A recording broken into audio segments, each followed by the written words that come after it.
Fred MacGuffin is the thing. His review in Star Trek hit the thing. Welcome to Fred MacGuffin Reviews.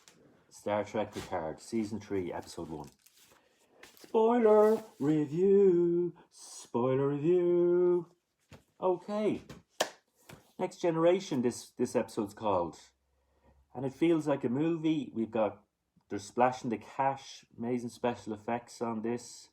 Our director is Douglas Aronofsky, and he's directed episodes of The Flash, Limitless, Bull, Instinct, Salvation, Charmed, Star Trek Discovery, Clarice, Blue Bloods, and SWAT. He does a good job here. Okay, let's see. We've got Patrick Stewart back as Jean-Luc Picard. Make it so. And Jean-Luc, Patrick Stewart if you're a Star Trek fan, and he's been in Excalibur, Dune, Life Force, X-Men, Green Room, Logan, and yeah, he's a cool dude. And okay, so Jean-Luc is he's hanging out with Orla Brady, who plays Laris, and he's about to move house from his vineyard, the Picard vineyard, and they're moving off to Chaltok 4 and setting up, because Laris is setting up diplomatic security there. And but as he's doing that, as he's humming and hawing about selling his picture of starships, and he seems happy though. He seems happy and about going on a new adventure to Chaltok 4. But Beverly Crusher gets in contact with him. She's in trouble, and she contacts him through his old badgy thing that he used to wear on Star Trek, his communicator. And she's in trouble. She's on another spaceship, and there's aliens just arrived and just got inside her spaceship, and there's a great shootout there with these cool looking aliens and cool looking spaceship that they landed on. And of course, Gates McFadden plays Dr. Beverly Crusher. So she's in trouble. She contacts Jean-Luc, and Jean-Luc, has to go and help her. Yes. But we get the vibe that Jean-Luc and her had a falling out, or their relationship didn't end too well, and he regrets how the relationship ended, and he hasn't talked to her in 20 years. So he's going to go and save the day. He gets Laris's permission, and that's what's going to happen. He's going to go and help Beverly Crusher, because he's our hero. Also, there's a good reference to Geordie, who's running the Fleet Museum, and he's going to give his painting of the starship, the first sort of Next Generation Star Trek spaceship, the painting of that to Geordie at the museum. Okay, so but one thing Beverly mentions is Hellbird as a code name, and there's no she doesn't want any Starfleet involved, and she says and she gives him these coordinates. She says trust no one, so don't trust Starfleet. And Riker, okay, so Jean-Luc meets up with Riker. He needs Riker to help him. Of course he does. Played by Jonathan Frakes, and he's accomplished director, and he's back for this. You need his number one guy. You're my number one guy, Riker. And okay, so he meets Riker in a bar, and Riker mentions Deanna, that Deanna will be glad to see the back of him if he goes into space, so he's not going to miss much there. He's not having too good a relationship with Deanna, so what can you do? Okay, so they go to one thing that happens is we meet Raffi, and she's going into this sort of it looks like a strange, real sort of cool sci-fi bar, and she's we think she's good at getting drugs, but she's not. Or she's fallen off the wagon and she's getting drugs, but she's not. She does get drugs, but she she questions the guy that sells her the drugs about stuff stolen from the Daystrom offsite station. Experimental quantum tunneling tech. Yes, it's in the wrong hands, and it could be a weapon. And she is, and he mentions the name, so she gives him more money, and he says the name. This guy says the name Red Lady. That's what's mentioned, and we find out that Raffi, she's not going to take these drugs. She's you know, she says to the guy, look, if you give me this information for this amount of money, it'll help get me back into Starfleet, because he thinks she's been thrown out of Starfleet, but she hasn't. She's a Starfleet intelligence officer, and you know, she's not, she hasn't been thrown out of Starfleet. She's still in the game. So yeah, so she gets some information from this guy about the stolen quantum tunneling tech, and she you know, she has yeah, she's still in the game. She's you know, she's going to be in this episode. And what am I talking about? Yeah, anyway, keep moving on.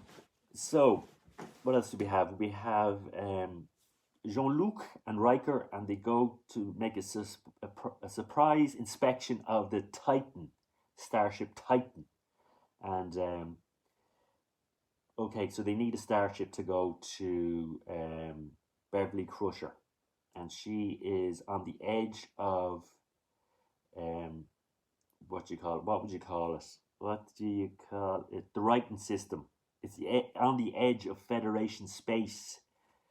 Oh my god, my brain is steaming here. Anyway, so so they're pretending to do a routine inspection, and the captain is Captain Shaw of the Titan, and of course, and the first officer is 7 of 9, played by Jerry Ryan. Good to have her back. And which one was she in? Voyager. She was in Voyager, and she's in this, and she was in the other 2 seasons of Picard. So yeah, she's first officer, and she brings him to meet Captain Shaw. And Captain Shaw, Jean-Luc and Riker were saying, look, we need you to go this way. It's going to be great for this sort of celebration day of the Frontier Day, and they're celebrating Starfleet, etc., and it'd be great for the starship and prestige and everything.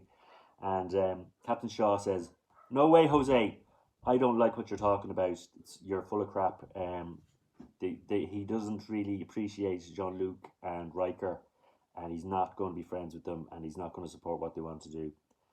But after a good chat with what's her name, 7 of 9, she is going to do it. She's going to bring them. She's sick of taking orders. It feels like she wants to be a ranger again. I don't know how she works for Captain Shaw. He's not a great guy. Captain Shaw is played by Todd Stashwick, and he does a great job.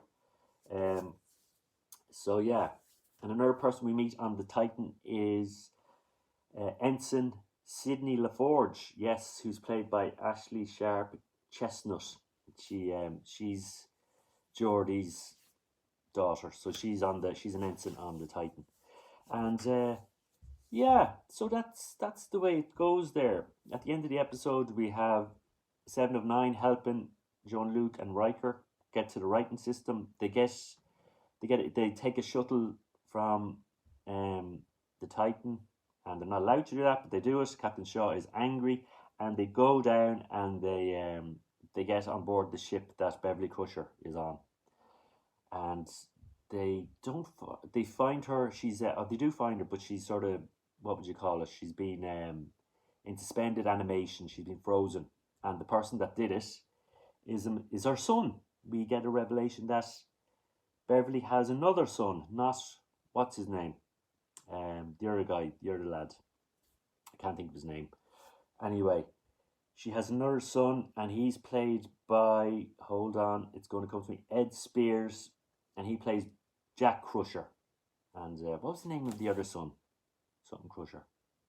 Anyway, Beverly has another son who was on Next Generation, and But anyway, so that's a big revelation. And you know what? This guy, he sounds like, Beverly's son sounds like Picard. He's got this posh English accent. So, what does that tell you? Oh, so this is like, Picard could have a son. Oh, this is great. Oh, Picard's going to have a son. Well, that's what I'm thinking. I might be wrong. I hope I haven't spoiled anything, but that's the vibe I'm getting. So this episode, yeah, it was good. You know, it's getting us back in the game. I like the next generation. I like seeing all the, Riker again, and I like seeing Beverly Crusher, and you know, seven of nine is in this, and I like Captain Shaw. Captain Lean Shaw. He's yeah, he's not having any of it. He's not going to play their game. He's read their files and how they crash spaceships and all the trouble they got into, and he's by the book. Yes, he's by the book. So yeah, good first episode. Not great. I'm going to give this I'm going to give this a 3 out of 5. Very nearly a 4, but I'm going for a 3. And yeah, look, as I said, it looks great. If you're a Star Trek fan, you're getting some great stuff at the moment. You're getting Discovery, you're getting Strange Worlds. The splash in the cash on this looks great, looks brilliant, and roll on the next episode. I'm looking forward to it. So this has been Fred MacGuffin, giving you the guff on Star Trek Picard. Thanks for watching, and keep watching Fred MacGuffin. Hold on a minute. Hold on. I completely forgot. In the episode, Raffi figures out what Red Lady means, and it's a place. It's a district 7, district 7, and she gets there.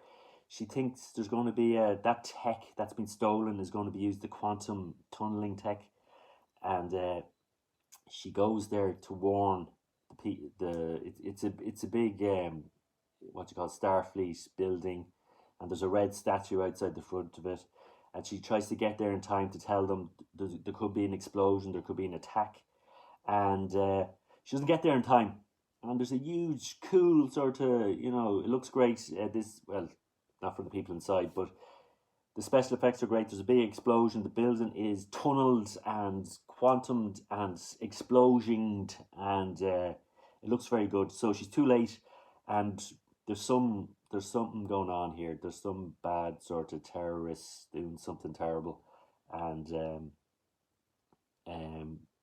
yeah, and the statue is of Rachel Garrett, and that's something from another episode of The Next Generation. So it's a bit of a what do you call it when they put stuff in, an Easter egg, yeah. So yeah, that I forgot to mention that. Okay, never mind. I'm going. Fred MacGuffin reviews. Bye.